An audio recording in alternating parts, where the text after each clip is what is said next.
Hi dear students, आशा करते हैं आप सब लोग बहुत अच्छे होंगे और आपने एग्ज़ाम की बहुत अच्छे से तैयारी भी की होगी।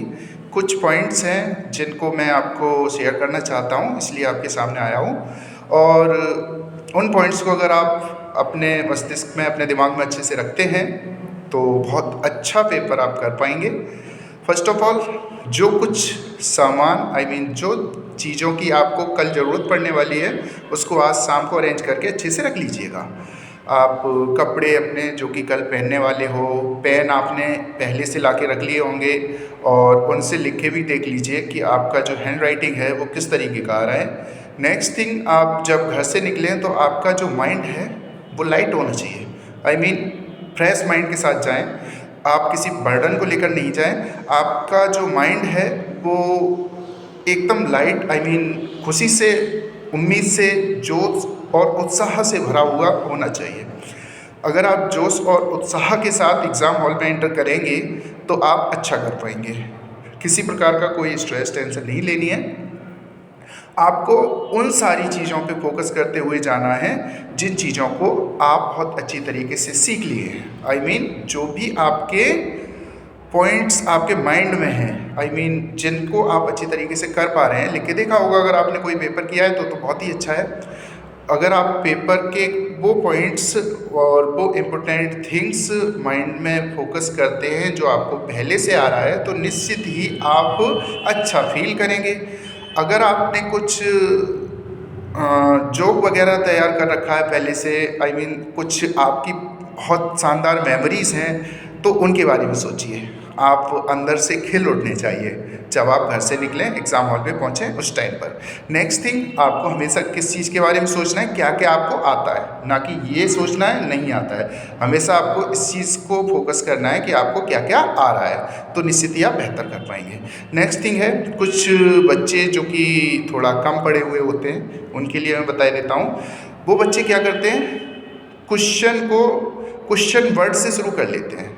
तो अगर आप क्वेश्चन उतारते भी हैं, वैसे आप अगर थोड़ा अच्छे से पढ़ने वाले बच्चे हैं तो क्वेश्चन नंबर तो अच्छे से डालें, आंसर अच्छे से डालें, बट क्वेश्चन को कॉपी नहीं करिए। आप आंसर शीट में क्वेश्चन को उतारने का कोई औचित्य नहीं है, उसको नहीं उतारना चाहिए।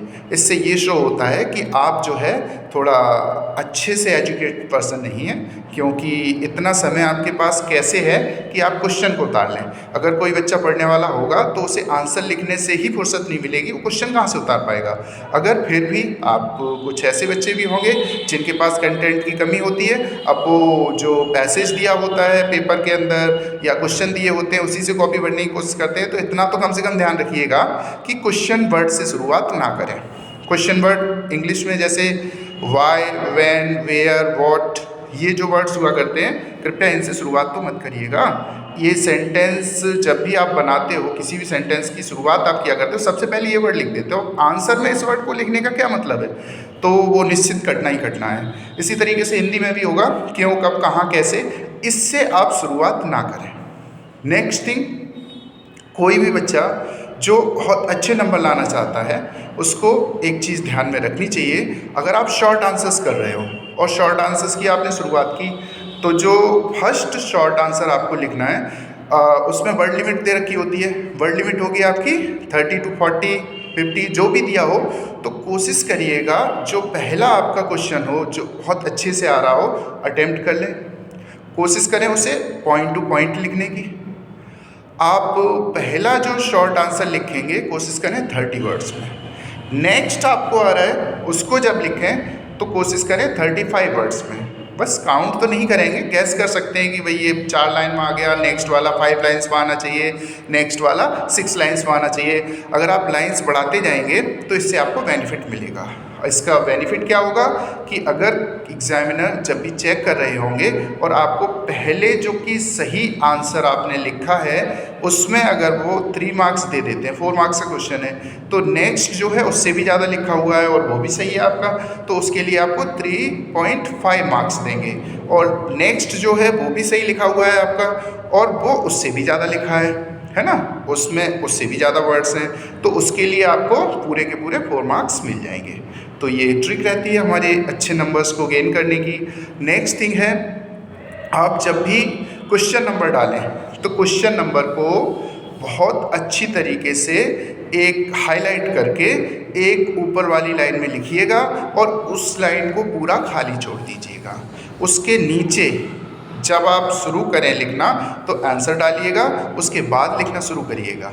अगर आप लगातार लिखते जाते हैं और क्वेश्चन नंबर एग्जामिनर सही तरीके से नहीं समझ पाते हैं तो वहाँ इरिटेशन होता है और आपके नंबर कटते हैं। तो इस चीज़ को आप बहुत अच्छी तरीके से दिमाग में रखेंगे कि क्वेश्चन नंबर आपका दूर से हाईलाइट होना चाहिए।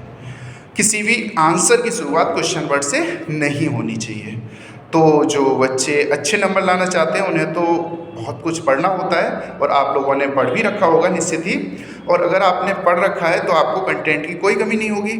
और जिस कंटेंट के ऊपर आप बहुत ज़्यादा कॉन्फिडेंट हैं, आंसर तो काफ़ी बड़ा होता है, आई मीन लॉन्ग आंसर लिखेंगे तो आप 150 वर्ड्स ऑलमोस्ट लिख रहे होंगे, 100 वर्ड्स लिख रहे होंगे, तो उसमें कुछ चीज़ें बड़ी इंपॉर्टेंट होंगी और जिनके ऊपर आप पूरी तरीके से कॉन्फिडेंट है आपको हाँ कि यही चीज़ उसके अंदर पूछी गई है। तो जब आपको पूरा कॉन्फिडेंस है उसके ऊपर तो आप उसमें क्या करेंगे, उसको अंडरलाइन कर देंगे। कुछ पॉइंट्स को अगर आप अंडरलाइन करके आते हैं तो इससे आपका कॉन्फिडेंस झलकता है।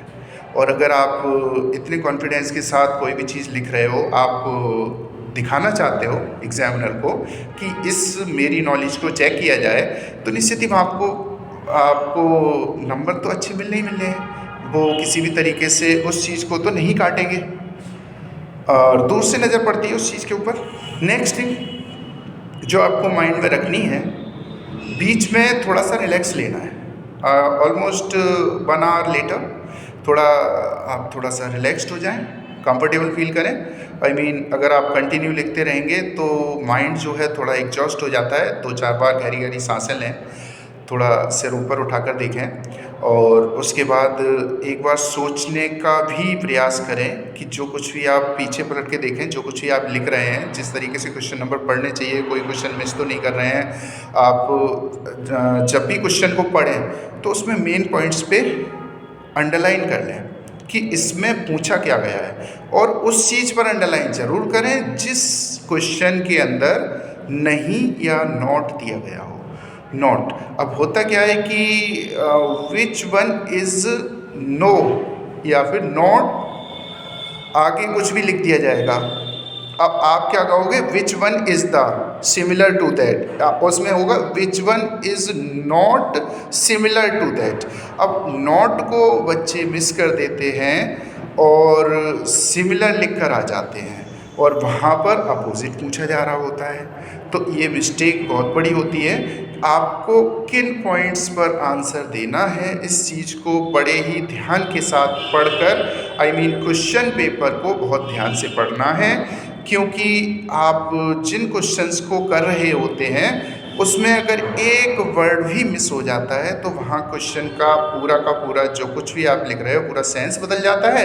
पूछ वो कुछ रहे होते हैं, आंसर में कुछ आ जाता है। आप कहते हो पेपर तो पूरा किया था, नंबर हमारे बहुत कम आ गए। तो पहले तो क्वेश्चन पेपर को बहुत अच्छे तरीके से ध्यान से रीड करना है। रीड करते वक्त जो इम्पोर्टेंट वर्ड्स हैं उनको अंडरलाइन कर लेना है। उसके बाद आप आंसर करेंगे और आंसर करते हुए हमें ये ध्यान रखना है कि हमारी जो वर्ड लिमिट है उसको हम पूरा कर लें और कहीं ऐसा ना हो कि जो आंसर हमें बहुत अच्छी तरीके से आ रहा है उसको हम लिखते ही चले जाएं और जो आंसर थोड़ा कम आ रहा है लेकिन करना तो उसे भी है और उसका टाइम हमारे पास कम बच जाए। तो जो बहुत अच्छे तरीके से आ रहा होता है, कोई एक दो क्वेश्चन जानबूझकर सिंपल भी डाले जाते हैं ताकि बच्चे उसमें उलझे रहें, लिखते रहें कंटिन्यू, लेकिन ऐसा नहीं करना है। आपको जितना ज़रूरी है उतना ही लिखना है। उतना लिखने के बाद अपने नेक्स्ट आंसर की तरफ मूव करना है और उसको भी भरपूर समय देना है। नेक्स्ट थिंग आपको जो माइंड में रखनी है वो ये है कि जब आप पेपर कर रहे होते हैं तो उसमें कुछ ऐसी भी अड़चनें आती हैं जो आप ऐसा लगता है देखकर कि ये क्वेश्चन मैंने कभी पढ़ा ही नहीं है, ये तो बिल्कुल आउट ऑफ सिलेबस आ गया। लेकिन अगर उस क्वेश्चन को आप 2, 3, 4 बार पढ़ते हैं ध्यान से, उसको थोड़ा गहराई से सोचते हैं तो आपको पता चलता है वो क्वेश्चन भी बड़ा ईजी होता है। कारण उसका क्या है कि जो आप गाइड से पढ़ के जाया करते हैं या फिर आप मॉडल से पढ़ के जाया करते हैं, उस क्वेश्चन का जो कंटेंट होता है, वो सारी चीज़ें तो वही रहती हैं, बट वो लैंग्वेज बदल देते हैं। उस लैंग्वेज के बदलने के कारण आप ऐसा सोचने लगते हैं कि या तो ये हमारे सिलेबस में नहीं है, या फिर ये जो क्वेश्चन है वो कहीं हमने आज तक पढ़ा ही नहीं है। लेकिन आपने पढ़ा होता है उस क्वेश्चन को, कई बार उससे गो थ्रू किया होता है, अच्छी तरीके से उसे समझा होता है, बस क्वेश्चन की थोड़ी सी लैंग्वेज बदल देने के कारण आप ऐसा फील करने लगते हैं कि ये क्वेश्चन जो है वो आउट ऑफ सिलेबस है। आपको अगर कोई क्वेश्चन इस तरीके का लग रहा है तो 3 या 4 बार उसको पढ़िए, थोड़ा उसके बारे में सोचिए, निश्चित ही कुछ ना कुछ क्लू आपके माइंड में अवश्य आ जाएगा। अगर आप उस पर फोकस करोगे तो उस क्वेश्चन का आंसर भी कर पाएंगे। तो आपको जो इम्पोर्टेंट पॉइंट्स हैं वो माइंड में रखने हैं कि कोई भी क्वेश्चन जो कि शॉर्ट है या फिर लॉन्ग है, पहला क्वेश्चन जो आपने किया है, अगले क्वेश्चन में, नेक्स्ट क्वेश्चन में 1 या 2 लाइन ज़्यादा लिखनी है। जो क्वेश्चन आपको बहुत अच्छी तरीके से आ रहा है उसको पहले कर लेना है। जो क्वेश्चन में आप कुछ पॉइंट्स पे बहुत अच्छी तरीके से कॉन्फिडेंट हैं उसमें अंडरलाइन कर देना है। क्वेश्चन नंबर को पूरी तरीके से क्लीन लिखना है, हाईलाइट करके लिखना है, जिससे कि एग्जामिनर को ढूंढने में कोई तकलीफ ना हो। नेक्स्ट, पेपर पूरा करना है। अगर आपको अच्छे मार्क्स चाहिए तो कोई भी आंसर आपका छूटना नहीं चाहिए। आपको टाइम जितना ज़रूरी है जिस क्वेश्चन के लिए उतना ही देना है। कोई क्वेश्चन आपको अगर बहुत अच्छे तरीके से आ रहा है तो ऐसा ना है कंटिन्यू उसी को लिखते चले जाएं। आपको ये भी याद रखना है कि पेपर का अदर पार्ट भी है, कुछ अन्य क्वेश्चंस भी हैं, उनको भी आपको अटेम्प्ट करना है। अगर आप उनको अटेम्प्ट करेंगे तभी आपके अच्छे मार्क्स आएंगे। कोई क्वेश्चन अगर आप छोड़ के चले आते हैं तो आप समझ रहे हो उस क्वेश्चन में अगर आपने 1 नंबर ज़्यादा ले भी लिया तो 3 या 4 नंबर वाला एक क्वेश्चन भी अगर आपका छूट गया तो आप जो है उसकी भरपाई नहीं कर पाएंगे। तो best of luck for your exams. Always keep in mind that confidence is the key to success. Have a nice time. Thank you.